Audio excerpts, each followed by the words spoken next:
ঢুকলাম, বর্ষা ছেয়ে গেছে।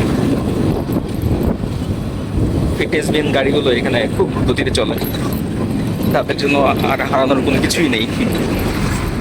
এই ধরনের ছোট ছোট প্রাইভেট কারগুলো চলে হচ্ছে ভোক্তা গাউসিয়া থেকে বিরাট বাজার পর্যন্ত, যারা মূলত গাজীপুর থেকে নারায়ণগঞ্জ 2500 ভুলতা এই রেটাতে যায়, তাদের জন্য এটা খুবই শর্টকাট একটা ব্যবস্থা। বিষয়টার আলাদা একটা রাস্তা হলেও এর একেবারে পাশে এবং আর প্রবীণ যে রাস্তাটা গাজীপুর থেকে যেটা ভুলতা বাইপাস হয়ে গেছে, এই রাস্তাটা একেবারে অবহেলিত। দিনের পর দিন ভাঙাচোরার মধ্যে দিয়ে যাতায়াত করতে হয়। অথচ এটা এই রোডটা ঢাকা সিলেট চিটাগাংয়ের জন্য খুবই, গাজীপুরের জন্য শর্টকাট একটা উপায়।